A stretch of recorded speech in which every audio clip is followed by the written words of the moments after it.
Hello, welcome everybody. Thank you so much for joining us today. It is um, a gray morning in Vancouver, but it might be a different time of day for wherever you are joining from. It is Saturday evening for our speaker today. Um, so thank you for being with us today. I would like to begin our Alireza Ahmadian lecture today by acknowledging that UBC is situated on the ancestral, traditional, and unceded territory of the Musqueam, Squamish, and Tsleil-Waututh peoples. The Alireza Ahmadian lectures in Iranian and Persianate studies have been named in honor of Alireza Ahmadian, who was a researcher, a sociopolitical analyst, and a proud UBC alumnus.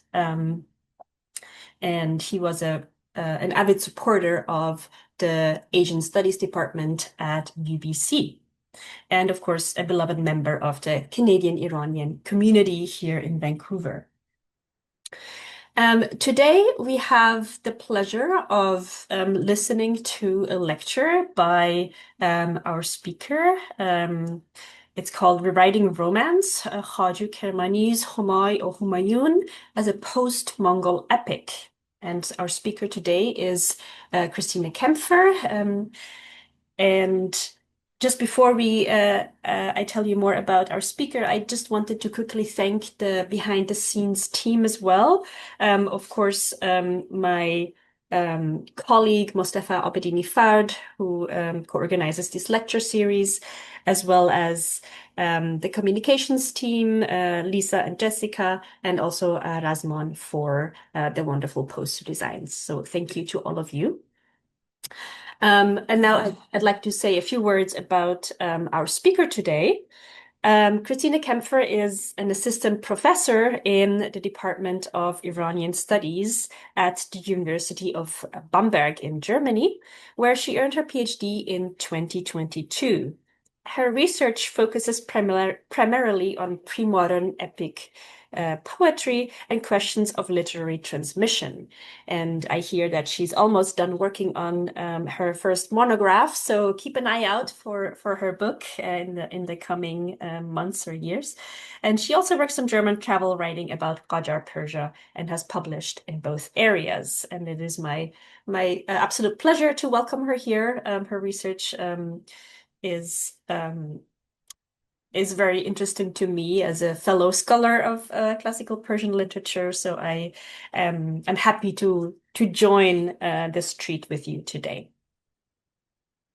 Great, and I think with that, we're ready to go, Christine, whenever you are. Thank you. Thank you for the introduction. Hello, good evening to everyone joining us today. I think I'm ready to start and I will share my presentation.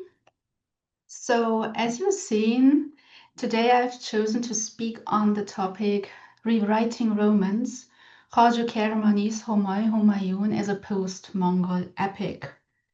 Composed in the 14th century by the Persian poet Khvājū Kirmānī, Humāy-u Humāyūn is renowned for its illustrations. I think the most famous ones were done by Junaid, and they are currently, I think, in the Louvre in Paris. Yet, as a poem, it has not achieved the same level of fame as earlier romantic poems. What makes this poem particularly intriguing is that it stands as one of the first epics, if not the very first epic, composed after the Mongol invasion. While the genre of pre-Persian romance has been extensively studied, post-Mongol epics remain largely unexplored. My aim today is to demonstrate that there is still much to uncover within these epics. However, before delving into that, I would like to begin with some insights into Khvājū's life and works. Khvājū Kirmānī was born in 1290 in Kerman and he died around 1350 in Shiraz. His grave today is situated in the Darvoze Dolat. Maybe you have seen it if you have ever traveled to Shiraz. A traveler by nature, he left his hometown during his early adolescence in search of courtly patronage and spiritual guidance. In addition to pursuing a career in poetry, he joined the Khvājū order, where his mentors included Alauddin Semnoni and Aminuddin Balyoni. Khvājū was a versatile poet whose literary oeuvre spans several genres and exhibits a distinctly experimental character. He composed a divan containing approximately 15,000 verses, Samray Saleh, but he is mostly renowned for his Khamseh, a collection of 5 narrative epics. The first epic, Humāy-u Humāyūn, is a romance composed in 1331 in Baghdad. His second epic, also a romance, is titled Gulu Nuruz and was composed in 1341, likely at the shrine of Abu Ishaq Khazaruni in Khazarun. The third epic, Rozatul Anwar, is a nazireh of Niẓāmī's Makhzan al-Asrar, composed in 1342 in Isfahan, probably. The fourth epic, Kamal Nameh, was composed in 1343, followed by the Gohar Nameh in 1344. In his later years, Khvājū settled in Shiraz, where he was a late contemporary of Hafiz. It appears he intentionally compiled his epics into a Khamseh, following the tradition established by Niẓāmī and Amir Khusro. In the realm of pre-modern Persian poetry, Khvājū is frequently overlooked and categorized as a second-rank poet, a perception that stems from 2 factors. Firstly, he had the misfortune of being situated between the illustrious Sa'di and Hafiz. Secondly, he is often seen as an imitator of Niẓāmī because he composed romantic poetry and compiled them into a Khamseh. The purpose of this paper is not to elevate Khvājū to the status of a first-tier poet, but rather to illustrate how he both transmitted and innovated the Persian epic tradition in the aftermath of Mongol rule. The term post-Mongol is more frequently encountered in historical studies, yet in the realm of literature, the dynamics of post-Mongol epic poetry remain less explored. There is a general consensus that post-Mongol literature seems to be more mystical, often to interpret it allegorically. However, this perspective overlooks the various innovative strategies authors employed to make themes resonate with their audiences. The 14th century in particular stands out as a period of poetic experimentation, a time when poetry teetered on the edge between the secular and the mystical, with poets experimenting with genres and traditions. Khvājū's Humāy-u Humāyūn exemplifies this development. As I previously mentioned, the epic was composed in Baghdad at the court of the last Ilkhanid ruler Abu Sa'id Bahadur, to whom the epic is dedicated. Other dedicatees include Abu Sa'id's Wazir Ghiyasuddin Muhammad, Mahmud So'en Ghazi, and Ruknuddin Amirul Mulk. Mahmud So'en Ghazi was the Wazir of Fars and Ruknuddin was his son. And there is no evidence, by the way, that Humāy and Humāyūn was ever presented publicly in court. The poem tells the story of the Syrian prince Humāy, who falls in love with the portrait of the Chinese princess Humāyūn and sets out on a journey to find her. The narrative carries a mystical undertone. In a spiritual interpretation, Humāy represents the seeker on a journey towards the divine, or perhaps the soul striving for unification with God. But the narrative also contains various elements which are untypical for romances, for example, wonder, violence, and fantasy. Humāy-u Humāyūn is a poem that causes friction between the various labels designated to the genre romance. But in this interplay of various narrative trends is rather a dynamic of transmission and innovation of the romance genre. But before we talk about innovation, I want to show how Khvājū continues the pre-Mongol epic tradition. Humāy-u Humāyūn is a Masnavi poem composed of 4,435 verses in the meter mutaqarib. While mutaqarib is predominantly linked with heroic poetry and the Shahnameh, Khvājū's choice of this meter actually connects his poem to the earliest Romance epics written in New Persian during the 10th century, namely Unsuris, Vamego Asra, and Ayuris Vargeo Golsha. The poem structure also aligns with earlier Romantic epics, as Humāy-u Humāyūn is divided into three main sections: a prologue, the debauchee, the story, the qisseh, and an epilogue. The story is organized along the journey of the protagonist of Humāy. The first station is Syria or Sham, then Khvājū, China or Chin, and the return via Khvājū to Syria. The innovation lies in the narrative itself. The tale of Humāy-u Humāyūn had not been recounted before Khvājū, and even the origins of the characters remain unclear. Traditionally, Humāy is a female name, while Humāyūn is male. There exists a Humāy-nameh from the 10th century, written by an anonymous author, which might have served as a source for Khvājū. The Humāy-nameh narrates the story of the Egyptian prince Humāy, who falls in love with the Syrian princess Gul. Yet the storyline differs greatly from Humāy-u Humāyūn. So what does Khvājū himself reveal of the stories, about the story's origin? In the foreword, he writes that the tale was delivered to him by a fairy, as you see in the following verses.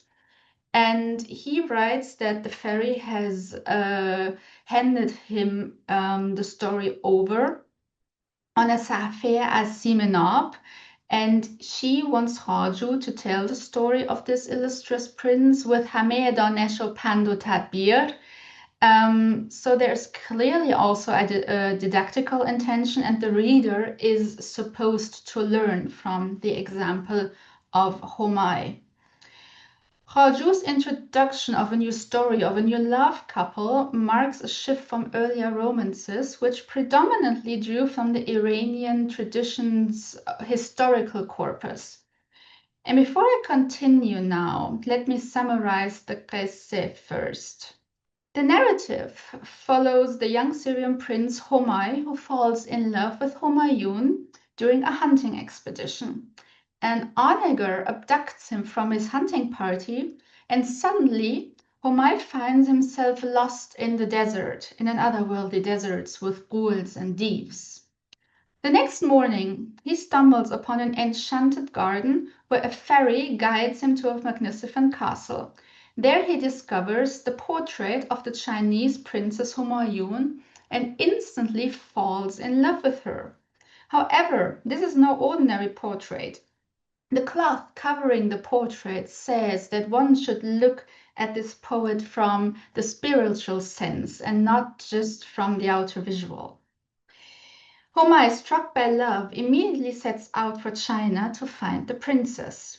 Accompanied by his companion Behzad, they reach the coast of Zanzibar, where they are abducted by a group of bloodthirsty Zangi. Miraculously, a storm arises, shattering the Zangi's ship and carrying Humāy and Behzad to an island by the name of Khvājū.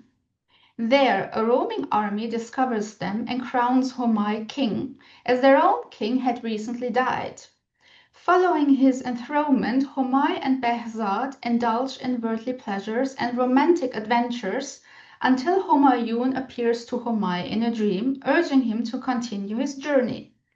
The prince then proceeds to the Chinese borderland, where an evil sorcerer, a Zanjadu, has blocked the passage to China. Humāy crosses the sea of fire surrounding the realm of the sorcerer. He slays the king's monster and defeats the Zanjadu himself.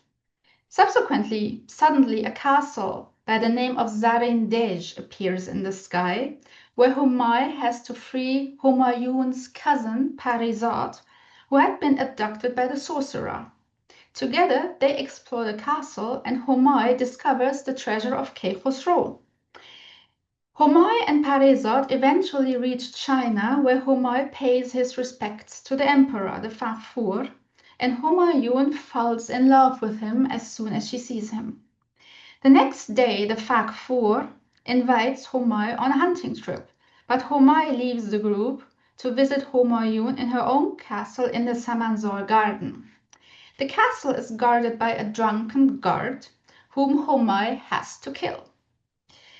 And after gaining access to Humāyūn's quarters, they, of course, spend the night together. The next morning, as Humāy attempts to leave, he is caught by the gardener who, logically, he also has to kill. He is then captured by the king's army, by the emperor's army, and imprisoned. But he manages to escape with the help of Samanroh, the daughter of a local ruler, with whom the prince spends 3 nights before finally leaving the jail. He then rides to Humāyūn's castle, but Humāyūn denies him entry after a Dahnameh sequence. I will come to this later. Humāy leaves the castle, but Humāyūn follows him disguised as a man and engages him in a debate, a munazireh, which culminates in a physical fight. In the end, Humāy recognizes his beloved Humāyūn. Together, they return to China, and after several more adventures and a war with the Kāmpfer, Humāy is crowned king of the East and West and marries Humāyūn. Together, they return to Syria, where they live out their days until their son succeeds his father on the throne. You see, the epic is rich in movement and includes several elements that go beyond the label of a courtly romance. The epic contains a romantic level, obviously, an adventurous and wondrous level full of marvel and fantasy, and a spiritual one. What I will try to do in this talk is to point out 3 strategies Khvājū applies to innovate this romantic epic: the integration of literary forms and subgenres, elements of popular romances, and allusions. And I don't want to dedicate much time to the question if, despite all of these various trends, Humāy and Humāyūn contains a spiritual reading or not, because Khvājū answers this question himself right in the foreword. And this is also where the innovation I want to talk about is hidden in Khvājū's Sāri-nameh. Khvājū's Sāri-nameh, in English translated the Song of the Cupbearer, is hidden in Khvājū's Dibātche under the title Dar Nikohesh Ruzagar va Talab Sharab as Sāri. In the definition of Paul Lozensky, a Sāri-nameh is a poetic genre in which the speaker, seeking relief from his hardships, losses, and disappointments, repeatedly summons the Sāri or cupbearer to bring him wine, and the Morani or singer to provide a song. Khvājū's Sāri-nameh covers 90 verses in 10 stanzas, each stanza starting with the invocation Bia Sāri or Bede Sāri. Each stanza treats a different topic, as you see on the slide. The main themes are the impermanence of the world, which includes the transience of life, worldly rule, and material possessions. Each aspect is illustrated with at least one character from Iran's national or traditional history.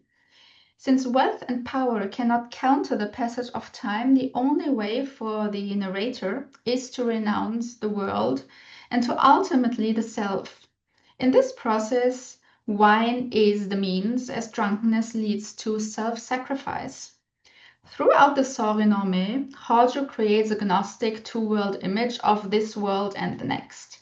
While this world is described with negative imagery, for example, the Charkha Abnuz, the wooden wheel, the Manzil Dard, the house of pain, and Deir Khaki, the earthly monastery, whereas the afterlife is the world of souls, the Olam Jan. The repertoire is characterized by the twin motives of ubi sunt, meaning where are they, and carpe diem, seize the day, with ubi sunt referring to the transience of the world and carpe diem to the enjoyment of wine. This atmosphere of hopelessness is accompanied by a mood of nostalgia. However, for this paper, only the last verse is crucial. Khvājū که در عالم جان رسید چو از خود بیرون شد به جانان رسید. When Khvājū entered the realm of the soul, when he stepped beyond himself, he reached the world of souls. The Takhallus not only confirms Khvājū's authorship, but also indicates that he has already crossed into the Alam-e-Jan.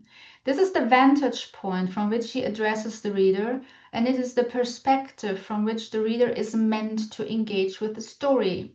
Thus, in response to whether this epic should be read mystically or not, or spiritually or not, Khvājū affirms this right in the foreword. But how does he integrate this spiritual reading into the story while at the same time retaining his links to previous authors and the Romantic tradition?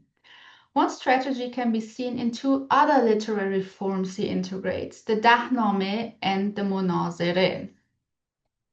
A Dahnameh typically comprises a sequence of 10 monologues or letters forming a dialogue between two lovers. This literary form is not without precedent in epic court poetry, as it appears in Gurgānī's Vizuramin and Niẓāmī's Khusro Shirin. By the 14th century, the Dahnameh evolved into an independent Masnavi form, often composed in the meter Hazash.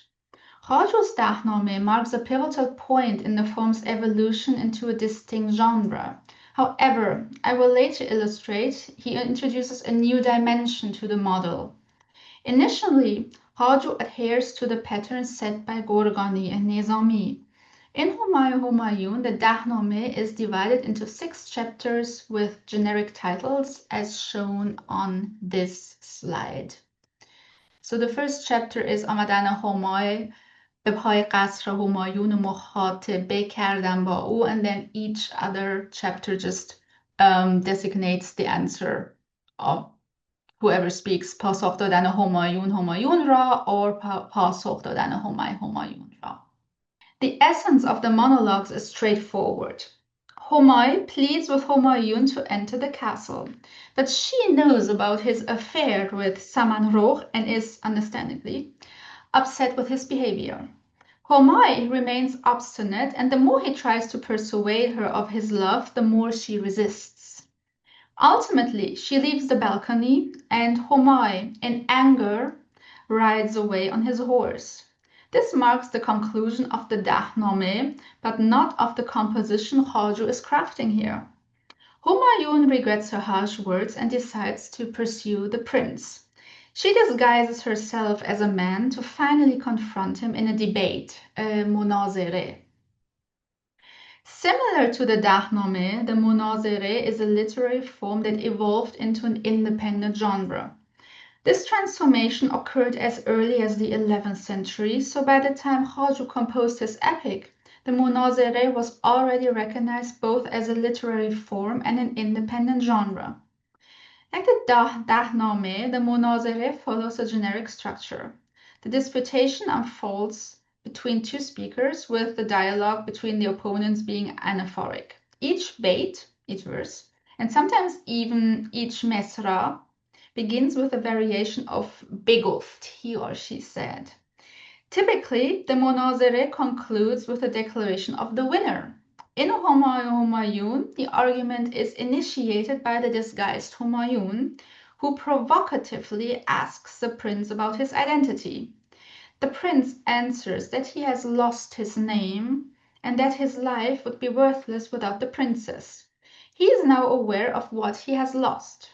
Humāyūn takes the debate to extremes with her provocations and threatens to arrest him. Remember, she's still disguised as a man, whereupon the prince attacks her, and only in the very last moment, before he wants to kill her, he recognizes his beloved in disguise. At this point, Khvājū makes a significant change in the pattern. His munāzarah does not end with the winner, but culminates in a physical fight at the end, and at the end stands the recognition of the other. You see also here one of the famous illustrations of Junaid. In the epic structure, the Dahnameh and the munāzarah build a coherent narrative unit. The combination creates a space that only exists through the verbal interaction between the two protagonists. The Dahnameh introduces the episode, but when the prince does not show any signs of self-insight or knowledge, for that reason, the princess cannot let the prince enter her castle. Also, during the fight, the princess cannot reveal her identity, because it is Humāy who has to recognize her. In his study on the anagnorisis in Arabic literature, Philip Kennedy states that the moment of recognition, the anagnorisis, encapsulates the whole narration's meaning. He writes, it may be the encapsulation of a narrative's moment towards disclosure, repeating in some instance the details of the narrative that betoken the identity of the players.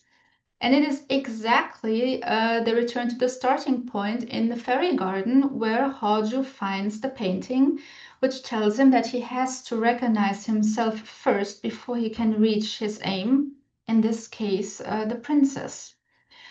Ultimately, so this fight has a cathartic effect, the cathartic effect of the munāzarah and the physical fight. After this, Humāy now possesses the knowledge to claim kingship. And eventually he marries Humāyūn and becomes king of China and Syria, of the East and the West, as Iskandar did before him. Thus, Khvājū added a new layer to two established literary forms and expands their meaning through their combination.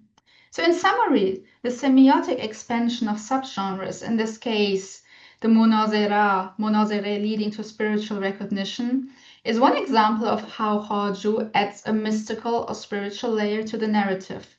Still, certain elements do not fully align with the concept of the mystical romance. Foremost, the fair amount of adventure and fantasy is odd for a mystic or spiritual romance. Which leads to my next point, the use of wonder and other worlds.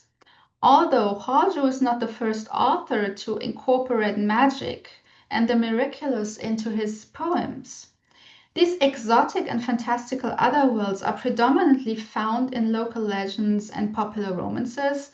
Khvājū again does it differently. So while Syria and China serve as the real-world settings for his journey, Khvājū introduces an additional topographical layer through the concept of other worlds. In Humāy-u Humāyūn, there are several other worlds that Humāy encounters before achieving his true objective, again, uniting with Princess Humāyūn. And today I want to talk about three of them, namely the fairy garden, the Bagh Pariyan, Khvājū, and the fortress of Zarindej, the Golden Fortress. All of these places contain elements of wonder, and the only approach I found to contextualize them comes from Marina Gaillard's study on Samaka Ayor. Based on the text on Samaka Ayor, Gaillard identifies three categories of wonder.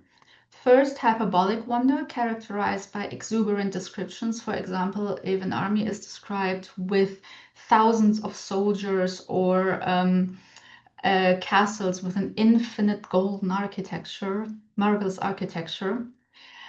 Second, she identifies the exotic wonder, and third, the pure wonder. The first other world I would like to start with is Khvājū. So Khvājū is located at an undefined place in the Indian Ocean, in the area surrounding Zanzibar. The only clue for the localization is the appearance of the Zangi, who usually live in East Africa. And Khvājū is characterized by its particular social dynamics, which are evident in the absurd succession arrangement. The place thus represents a counter-design to the civilized world, a heterotopia in the sense of Michel Foucault. But to return to Gaillard. In the framework of Gaillard, Khvājū can be identified as exotic marvel.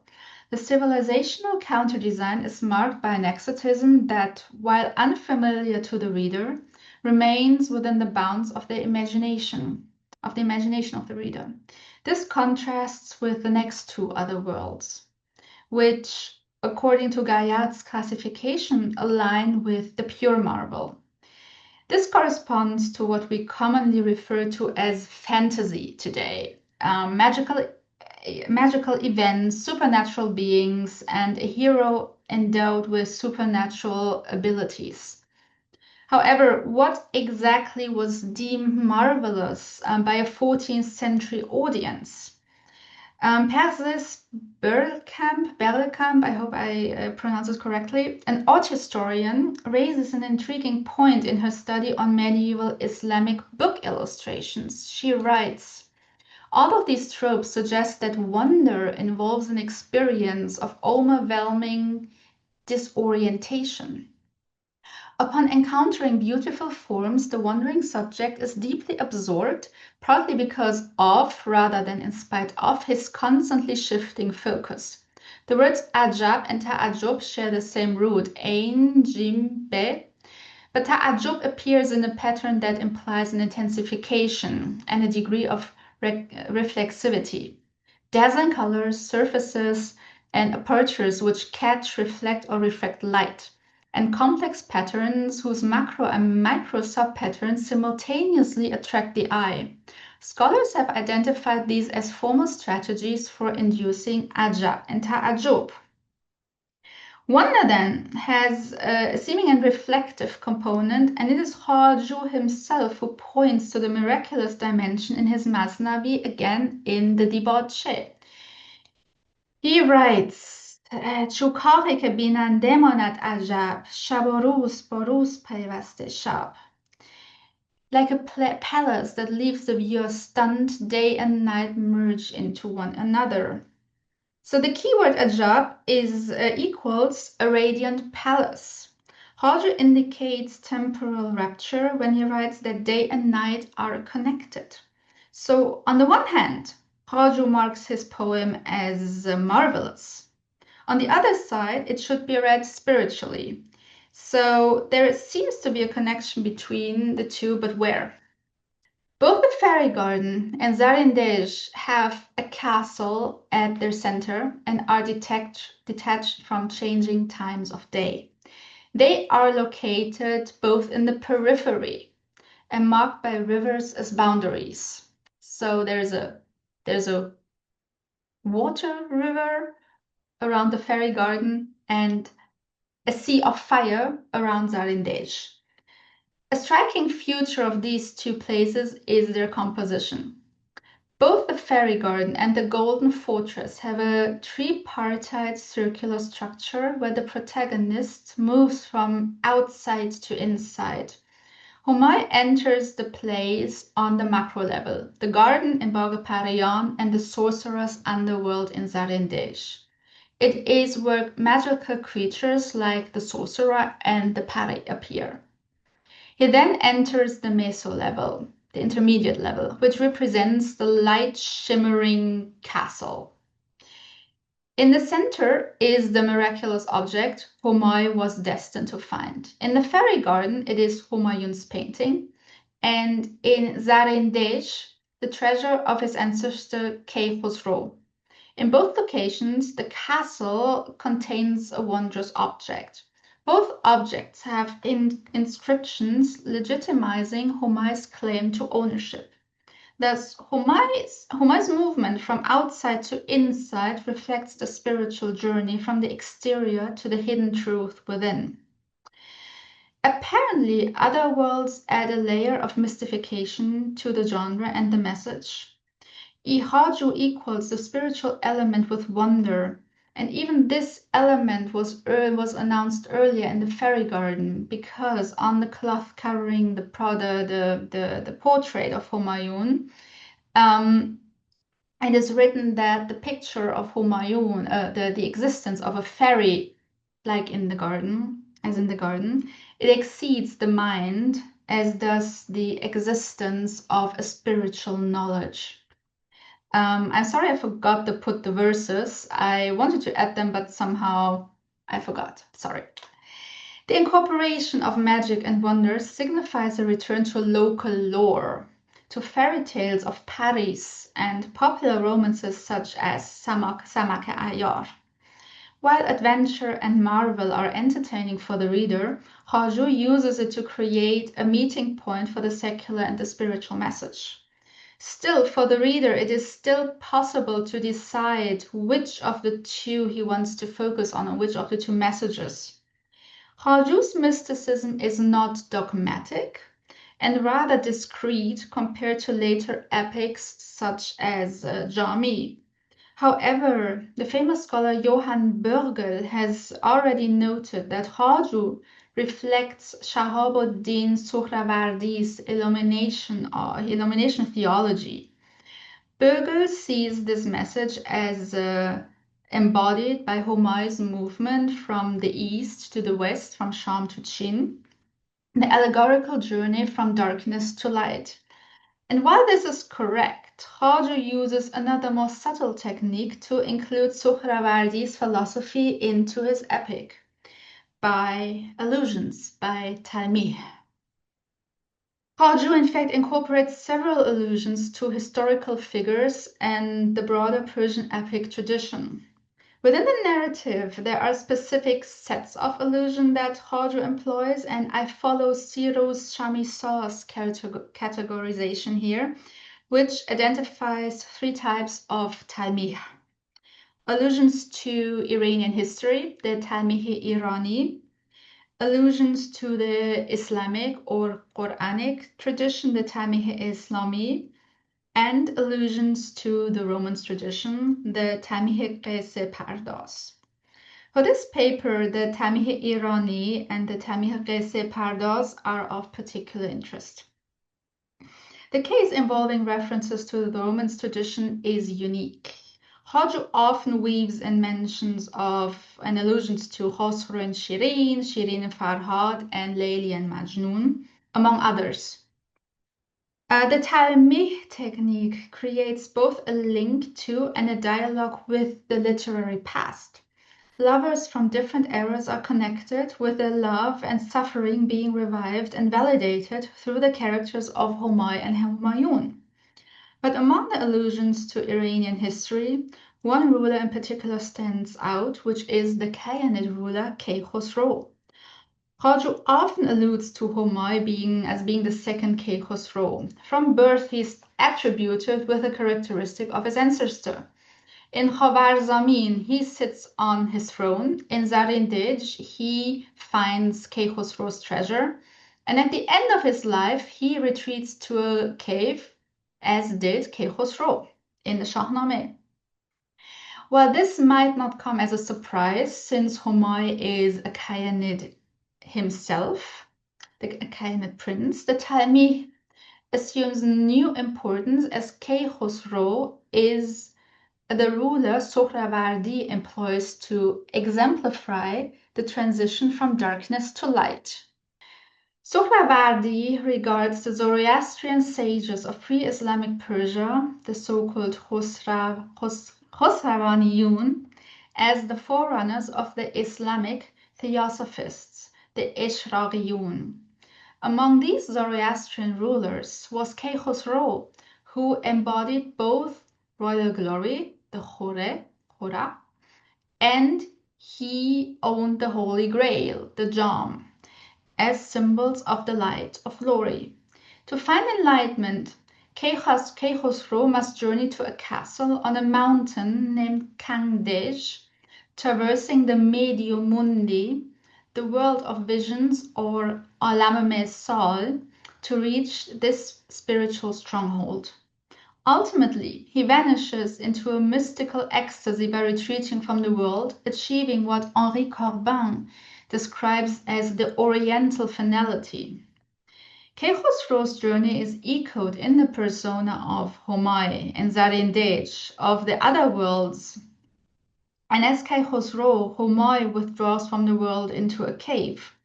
The strong link between Humāy and Khvājū further illuminates Humay's journey as one deeply rooted in spirituality, culminating in the same oriental finality and withdrawal from the material realm. Rather than adhering to dogmatic Sufism, Khvājū situates his poem within the tradition of Neoplatonic philosophy of illumination as the wellspring of spiritual insight. So, to conclude, Khvājū's Humāy-u Humāyūn is recognized as one of the earliest romantic epics, possibly even the first crafted in the wake of the Mongol invasion. While Khvājū continues the epic tradition set by poets like Gurgānī and Niẓāmī, he modifies the pre-Mongol love theme to resonate with the 14th century audience. His first innovation involves taking literary forms and subgenres from earlier epics and adding a spiritual dimension. Additionally, he extensively incorporates folklore elements, which undergo a semiotic expansion as well, suggesting a return to regional stories and themes, a kind of literary regionalism, one might say. Lastly, Khvājū integrates contemporary discourses such as Sohrawardi's illumination philosophy through the use of allusion or talmi. Also, these strategies do not only demonstrate the innovative character of Khvājū's poem, but also the flexibility of genres and literary forms. However, Khvājū's innovative approach comes at a cost. It reduces the universalism inherent in earlier epics, including the Niẓāmī and Khamseh, which may explain why the epic did not achieve widespread circulation. Nonetheless, Humāy-u Humāyūn exemplifies how pre-modern authors engaged with the literary past and made it accessible to a new generation of audiences. Thank you for your attention. Thank you very much, Christine, for this really interesting talk. It was very enjoyable to listen to. I will, since we don't have a discussant today, I will kick us off with a couple of observations, and I also have some other questions before we open it up to the audience at large. So if an audience member has a question, there is a Q&A box at the bottom of your screen. So please type in your question there so we can address it. So I think I'd like to start with just a couple of observations and ruminations that came up for me during your talk. And what I especially liked, of course, is the connections you were drawing, as you said, to other literary works, which creates the link and the dialogue with the literary past, which is a really important feature of pre-modern Persian literature. And the first thing I'd like to talk about a little bit is the idea you present that Humāy-u Humāyūn really isn't a secular courtly romance, nor a mystical romance. And I think I see some parallels there to Layli and Majnun as well, right, of Niẓāmī. As I'm sure you know, the story of Layli and Majnun was read very differently depending on the perspective. Like some scholars see it as a profane, tragic story, whereas others see it as a mystical love story. And I think with Layli and Majnun, and just as you argue with Humāy and Humāyūn, perhaps we as readers have to accept that it can be both at the same time, right? And that we don't have to decide which reading we need. And as with Layli and Majnun, perhaps it's this polyphony or this ambiguity that is also part of the beauty of the poem itself. So this is just a comment. If you would like to respond, you can, but you don't have to. I would like to respond Mhm. because Humāy-u Humāyūn is standing on the threshold of the development of the Romans from secular to mystic. Mhm. Also, there's one aspect I did not mention in my talk, and this is that we don't know when Khvājū wrote this epic. I mean, he finished it in 1331, but I think he started much earlier, since I think after the part, yes, after the Khvājū episode, Khvājū writes that as Humāy leaves Khvājū for China, the narrator leaves the miserable place he's in for Baghdad. So there is clearly an autobiographic detail of Khvājū hidden here. Also, Khvājū works extensively with internal prologues and epilogues. So he might start some chapters with a lengthy prologue, and adding a spiritual layer through this prologue. So where the narrative is not mystical, so to say, he adds the dimension by adding a prologue or an epilogue. And there is a possibility, of course, that he added them later on. So the narrative was already written, and he realized he needs more Sufism. And he framed some chapters with a prologue or an epilogue, introducing some mystical narrative teachings, allusions. So this is also interesting, but of course, we don't know. Also, the Khatemat is twofold. As I said, the epic was never presented publicly at court. Khvājū and Abu Sa'id Bahadur died, his Wazir got killed, and Khvājū moves to, I think he moves to Esfahan, and he rededicates Humāy-u Humāyūn to the local Wazir. And maybe he had to change a part of the narrative. He had to make it more spiritual, add more Sufism. We don't know, but there is a possibility, what I want to say, that he added Sufism afterwards. That's interesting. That almost makes me think of, him adding a kind of frame, Yes.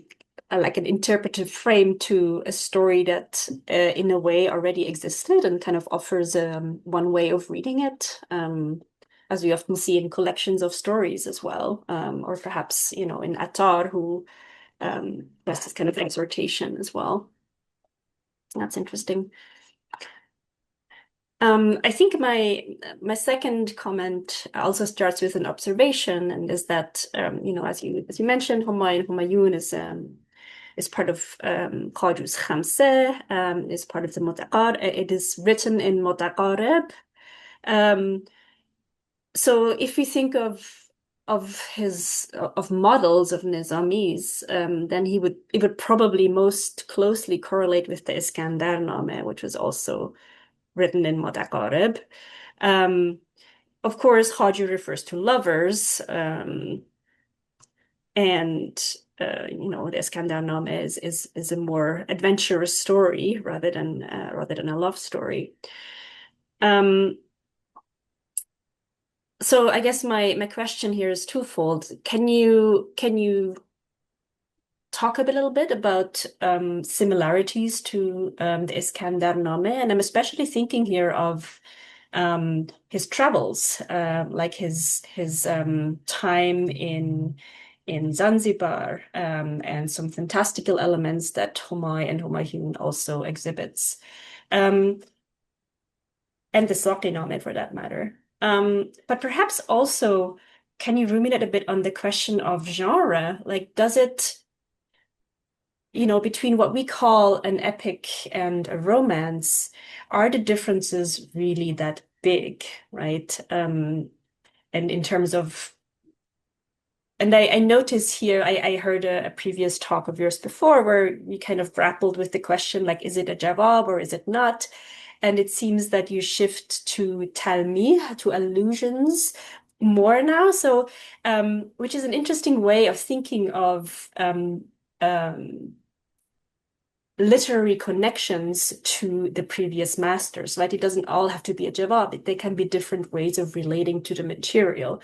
So I'm sorry, that was a very dense cloud of different questions, but I hope with the comparison to the Iskandar-name, like thinking about what genre means and the relationship of jawab and talmi, I think those three are the kernels of my question. Okay, I made some notes. I tried to answer them all. Okay, no worries. So first of all,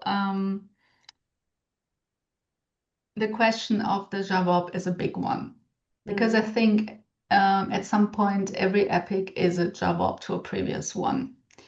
Concerning the technical term jawab, I think, at least in my perception, it does not appear as a concept before the Timurids. So we have Jamali writing in the debauchee of his Khamse that his poem is a jawab to Niẓāmī. I think there are some jawabs also by Sa'di, but I have to admit I never read Sa'di that extensively. So the question is there the term jawab appearing in Sa'di? I think maybe we should rethink the concept of the jawab. I think Humāy-u Humāyūn was a jawab in Khvājū's own perception, but there was not the technical term circulating at that time. So instead of writing, this is a jawab to Niẓāmī or to whatever, but I don't think he would write that. I should add there is one talmi at the very, very end of the narrative. I think it's in the very last chapter to Hafpekar. But that's it. So there's also Bahram Gur playing into this next to Eskandar. But I think it really is a jawab, but more subtle with talmi and subgenres he adapts. And especially the talmi is a very interesting device, a tool to create connections between different epics and different periods of poetry writing. So the Eskandar-name, I think Humāy is the only ruler next to Eskandar who becomes both king of the East and the West. I don't think Khosrow Shirin becomes king of the East and West. So this is attributed to Alexander. And as Alexander, Khvājū conquers both the world of light and the world of darkness, if you want to put it this way. But thinking of the Iskandar-name, Khvājū does integrate exotic places, marvelous places, but I think the Zangi episode is less than 10 verses. So it's just this Zangi, this bloodthirsty Zangi by the name of Samandun showing up, basically forcing them onto his ship, and then the storm appears and crashes the ship. So also the episode in Zarin Dej, Khvājū does not describe the appearance of the Zanjadu, the sorcerer. So there are these great opportunities to include lengthy descriptions of bloodthirsty Zangi, of evil, ugly sorcerers, but he doesn't do it. And I think this is his way to say that there is an allegorical meaning to that, so the reader doesn't get lost in this fantastic or exotic world. But I was surprised because it would have made the plot more entertaining. I think Khvājū doesn't want to distract his reader with stuff like this. And the Sari-name, yes, there's also a small publication coming up. The Sari-name of Humāy-u Humāyūn is a coherent Sari-name. So in Niẓāmī's Eskandar-name, the verses to the Sari and the Morani are scattered in the two books, in the Sharaf-name and the Iqbal-name. And I think Khvājū was the first author to create an independent Sari-name, which maybe later on inspired Hafiz and other poets. Also, the Sari-name has a second part I didn't talk about.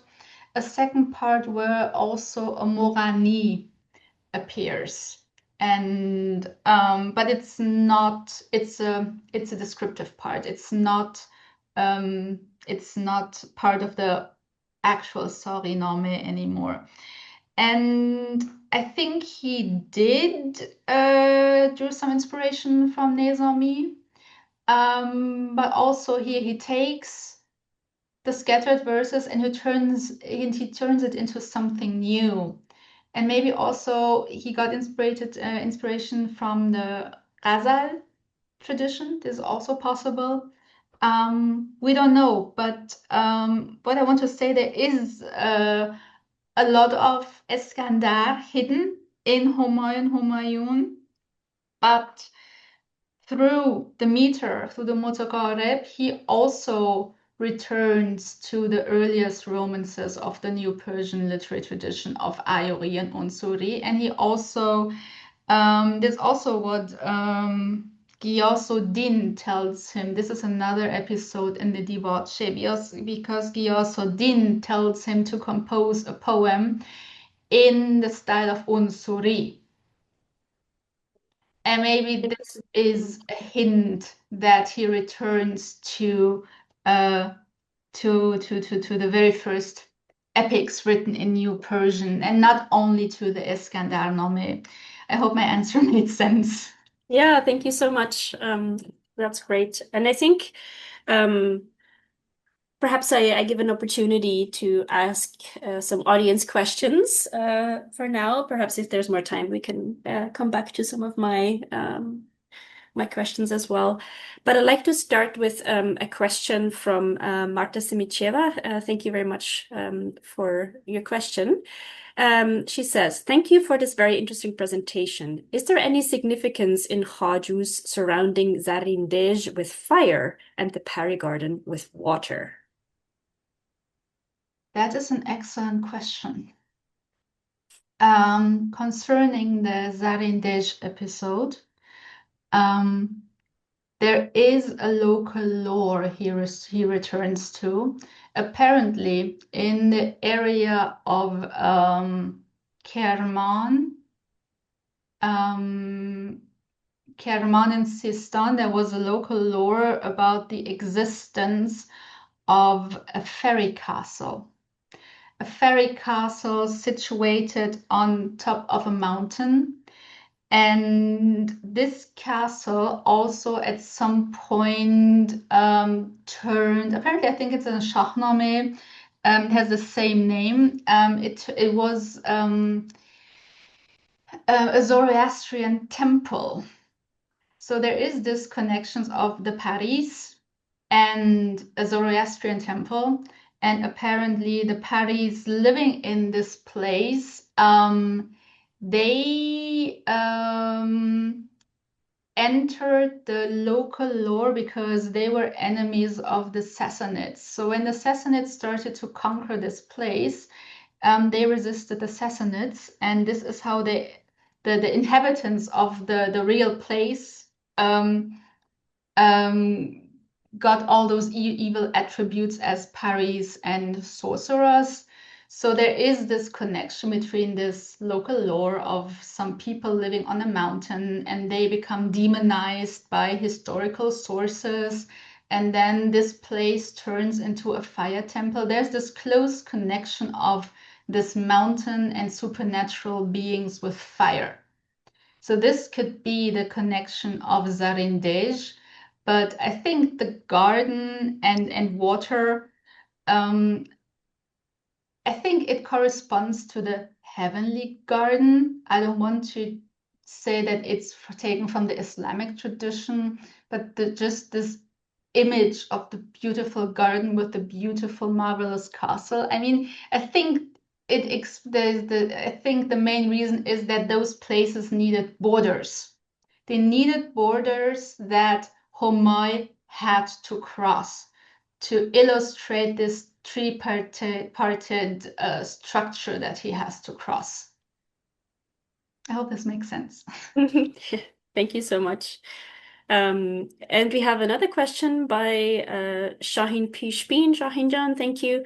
He says, thank you for your fantastic talk. Could you say a little more about Khvājū's literary style? How do you view his approach to imagery, syntax, rhetoric, etc., comparatively within the norms of tradition? Thank you. Thank you for this question. It's a difficult one. In general, Khvājū's style is characterized by a lot of wordplay. I cannot recite any verses. I'm always a bit shy with reciting Persian verses, but yes, there's a lot of wordplay, a lot of allusions in his style from the viewpoint of rhetorical devices. When you read Khvājū, I find him more difficult to read than Niẓāmī or Gurgānī. Maybe this is also a reason why the epic did not find this wide distribution. But also I'm not a native Persian speaker, so the impression of a native speaker might differ from mine. But he's more difficult to read. He's not, how to say, I find Niẓāmī much more fluent to read, more enjoyable. Also, Niẓāmī he knows how to balance words and narratives. Khvājū does not. You have in Khvājū, you have these, as I said, you have these lengthy prologues and epilogues, and you have long descriptive passages in the narrative. I think this is due to his beginnings as a lyric poet. So he wants to show off his skills in describing places and characters, but it really it makes the narrative a bit boring to read. I think he could have shortened it sometimes. I think he wants to show off his skill and sometimes loses a bit the rhythm of the narrative. Like you read him and you think, okay, yeah, he come like come to an end. We get it. You know how to describe things beautifully. But yeah, this is what I can say as a non-native Persian speaker on Khvājū's writing style. And as I said, I contrast him very much with Niẓāmī, who I find very enjoyable to read. Thank you. Yeah, I think it's a phenomenon that poets often say, like, oh, yeah, brevity is very important and the sweet, and then they go on for a long, long time. Yeah, great. Thank you. if there are further audience questions, please again feel free to write your question out in the Q&A box. Otherwise, I have some more things that we could talk about for a little bit longer.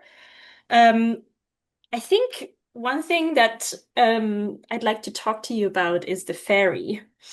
And of course, I'm not sure we can or one can ever solve the question of why does a fairy give him the idea of the story. And I just want to ruminate a little bit on that element and the incorporation of fantastical elements, as we've already talked about. And it makes me think of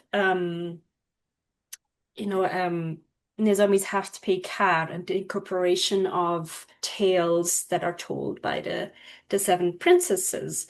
And I think we oftentimes see in pre-modern Persian literature that the fantastical, the tales or khurafat, right? They're often told by women, and they're often kind of there often needs to be a legitimization strategy for poets to take such material and make it part of their, elevated poetic oeuvre, right? Sometimes it's when it's historical stuff, then it's legitimized through history. And sometimes when it's not necessarily historical, then there's some kind of lesson to be learned, right? And that's the legitimacy for including fantastical material. And I wonder whether you have any further thoughts on the role of the fairy in revealing the story. I know that Patties are, I think, not necessarily gendered female. Perhaps by the time of Khvājū, they are usually female. So do you think there's any connection in kind of the telling of fantastical stories and the fairy and kind of that being a part of Khvājū's narrative? That's a good question. The problem is we don't know the source of the story of Humāy-u Humāyūn. If there is a source, maybe Khvājū invented the story or adapted it. I think there's a very interesting point that the story, like Khurafat, is told by a woman. I think compared to Niẓāmī, I think there is a didactical purpose in this, that the reader should learn from the deeds of Humāy, of Prince Humāy. This is what the fairy tells him. But the didactic element vanishes. So also there's no mirror of princess element in Humāy and Humāyūn, which is also interesting. You have this motive of women guiding the man to knowledge in Humāy and Humāyūn. So the fairy is the one in the fairy garden who leads him to the painting of Princess Humāyūn. Also, the fairy returns. The fairy returns at the end of the story and tells him that his father has died in Syria and that he has to return. So this clearly is the picture, the image of the fairy as a messenger. Also, Humāyūn, of course, leads him to knowledge. Because without her, he would not recognize himself in her. So this is also a mirror motive that he's including here. But the other thing that I found actually quite cruel is that Humāyūn is kicked out of the story after the Munazere.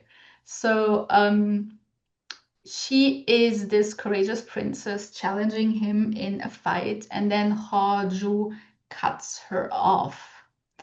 And I also read Golu Nuruz, the second epic of Khvājū, and he's in general really cruel with the female roles. So when the protagonist does not need his beloved anymore, Khvājū just cuts them out of the story. Also, the fairies in Humāy-u Humāyūn do not simply have the function of messengers. There are also some other side characters who can be designated as fairies, and I think presenting them as fairies also is a way for Khvājū to let them act more masculine. So because they have this fairy trait, they show up as warriors. They fight men. The female protagonist fights the male protagonists. And also Humāyūn is a fairy herself. She's presented as the queen of fairies, and as all fairies, there's also an interesting point in the Persian tradition, fairies are trained in martial arts. Mm-hmm. And especially in archery. So maybe this is a strategy to let them to act more manly and masculine. That's such an interesting thought. Yes, and my first thought was that Khvājū was creating Amazons. Mm-hmm. But this did not end up to this narrative. And much later, I discovered all this fairy lore in the region of Kirmānī, and then things suddenly make sense because all of the female characters show up as fairies. They're all trained in martial arts. They act independently from men. Also, and this is another crucial point, they are not Iranian. They're Chinese. They are from Khvājū, so there are no Iranian women. There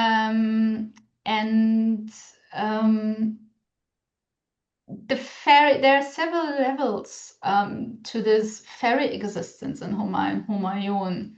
But as I said, like from the storytelling, it's an interesting thought that the story was transmitted by a fairy. But I think the main intention here is just to introduce a story that had not been told in Persian literature before, and a story that's not written anywhere, a story without clear origin from the oral tradition. So like you have in Niẓāmī, sometimes these instances where Niẓāmī says that an old Dehqan told me and this person has told me. You don't have this with Khvājū. I think he wants to just make the story, he wants it to be a standalone story, that's it.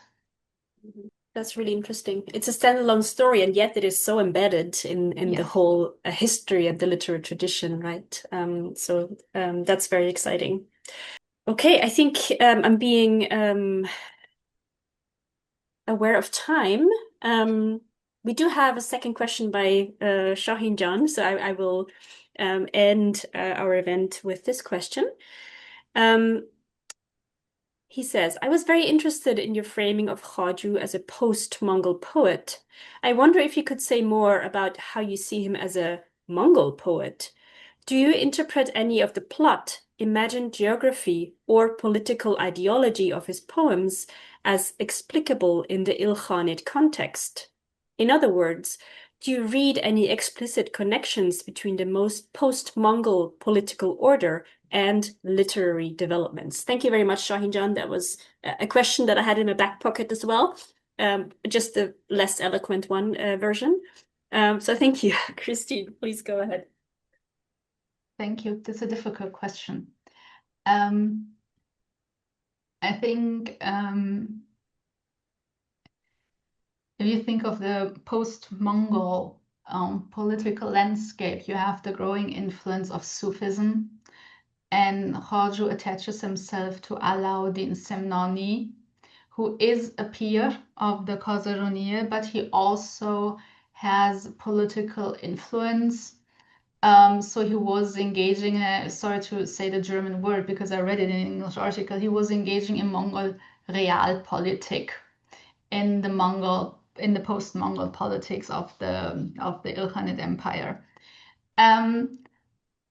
Khvājū does reflect philosophy of Semnani. Maybe not the political part of it in Humāy-u Humāyūn, but for example, the mirror motive is elaborated by Semnani. And also Semnani in his writings develops models of mystical stages. And I think this is a point that you see in Humāy-u Humāyūn. But as I said, we don't know when Khvājū began to write the epic. Maybe he started writing it in his early adolescent years. We don't know. I think the political the intellectual landscape of this era is much more reflected in his third epic, which I also read, which is Rozatul Anvar.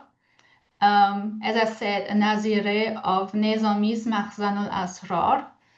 And in this, in the Maghales, you see concepts of kingship being transmitted, concepts of justice, also political justice, which is reflected in the Maghale. So I think this epic has a much stronger political dimension than Humāy-u Humāyūn. As I said, in Humāy-u Humāyūn, it's more that you see Semnani, and you see Semnani as a political person in post-Mongol politics, but the political realities are more shown in Rozatul Anvar. And I'm thinking about the aspect of him being a pre-Mongol Mongol poet. That's an interesting point. And I have to admit, I don't know how to answer that, because for me, it's the literary tradition he revives and less the political implications he reflects, if this makes sense. But it's a very good question. Thank you for that. Right. Well, it's always good to keep these questions in the back of our minds as we go on with our lives, and maybe at some point it inspires something new in us, right? I think we are at the end of our event today. So thank you all again for attending this lecture with us. Our speaker has graciously agreed to share her email address here. If there are any further questions, you can email Christine at this address that is displayed here. We would also love to hear your feedback. If you'd like, you can scan this QR code right here, or there will also be a link sent to you after this lecture in case you don't want to do it right now. That's it from me. I think if Mostafa has any comments on any next events, if you're here, Mostafa, please take a minute. Yes, of course. Can you hear me now? Yes. Okay. All right. Hi, everyone. Thank you very much, Dr. Kämpfer. Wonderful talk. And Alexandra, thank you so much for the great moderation and discussion. And we also had really good questions from the audience. So our future events, our next event will be sometime in February, but we are still working on that. So I invite, our audience to just keep in touch through our website. But we also have a flagship lecture coming April 18th. Again, they will be hearing about that on our website. But other than that, I also thank all the audience for their attention and patience. Thank you so much. Thank you very much, Mostafa. And thank you again very much, Christine, for joining us today. What a fabulous event. Thank you for the invitation. And also thank you to the audience for the questions. Great. All right. This concludes today's event. Have a good rest of your Saturday or good night, wherever you are. So thank you very much. Bye bye. See you next time. Thanks, everyone. Bye.